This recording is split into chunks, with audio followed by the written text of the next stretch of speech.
preacher might joke, well, if you fall asleep during a sermon, you don't know what's going to happen to you, but you're probably not going to die. Stay away from windows. The tradition that we belong to as Christians is one that comes to us through our Jewish siblings. We didn't build this from scratch. We inherited much and we reinterpreted. The Jesus movement decided this thing that they connected around really belonged to more than just one distinct group of people. And part of that tradition is an active dialogue with Scripture and teaching. It was not considered disrespectful to argue with the text or argue with each other. It was considered a divine pursuit. So some of that is happening today, and it happens a lot when I'm dealing with Paul. Oh, Paul, Paul, Paul. Even though you never spent time with Jesus of Nazareth while he was alive, you call yourself an apostle. Because 3 years after the crucifixion, Jesus the Christ came to you in a vision on the road to Damascus. Now, before this Damascus road experience, you, Paul, were a hunter and persecutor of the followers of Jesus.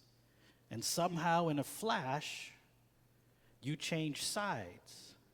But you didn't change who you were. Your patterns, your personality, your arrogance, and dogged persistence persisted, and you became an evangelist, maybe even considered a zealot in the Jesus movement. And maybe because you never actually spent time with Jesus of Nazareth, you were never able to let go of placing yourself in the center of all things, of placing yourself in the role of hero. As an example, Paul, the record states, to you lawyers in the room, the record states, and I quote, "I've never, as you so well know, had any taste for wealth or fashion. With these bare hands, I took care of my own basic needs and those who worked with me. In everything I've done, I have demonstrated to you how necessary it is to work on behalf of the weak and not exploit them. You'll likely not go wrong here if you keep remembering that the master said you're far happier giving than getting." Oh, Paul, Paul, Paul. I do believe that your mind was truly changed on that road to Damascus, but your ego kept tight hold of your heart, keeping you at the center, making you in your mind the inherent leader of the Jesus movement. Now, I'm tough on Paul because, as my kids might say, you're a lot like him.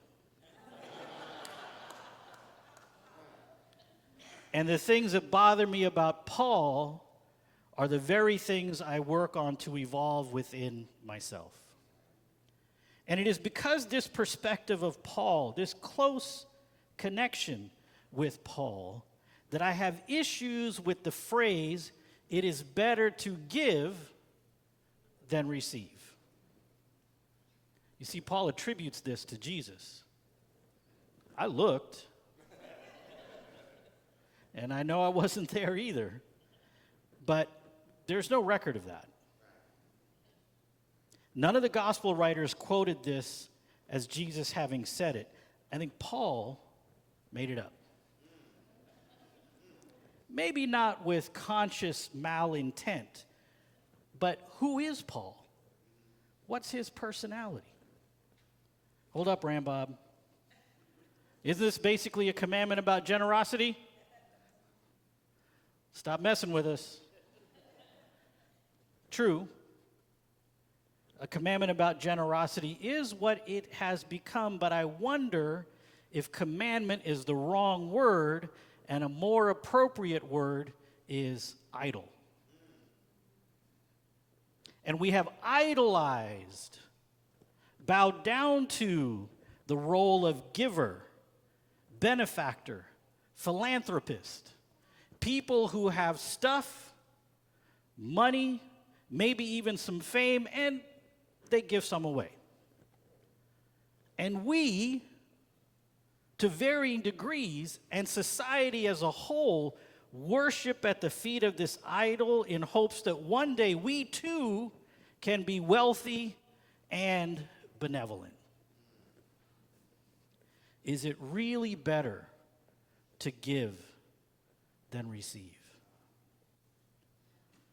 See, Matthew 5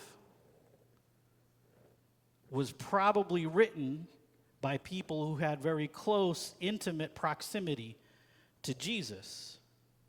And Matthew 5 has a lot to say about blessings.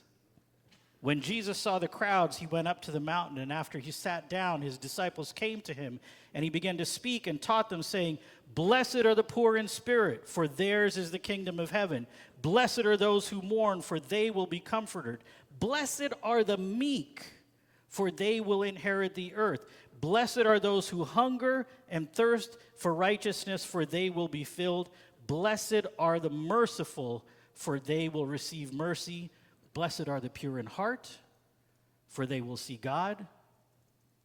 Blessed are the peacemakers, for they will be called children of God. And blessed are those who are persecuted for the sake of righteousness." There's nothing here about being blessed to be in a position to give. You see, no one wants, however, to be in need. Certainly not in perpetual need, but we as a church, both broadly and right here at Parkside, are in a position of needing to receive. Of course, there are some religious institutions who, like dragons at the cave entrance, have treasure chests overflowing with riches, vaults, secret bank accounts, and offshore accounts.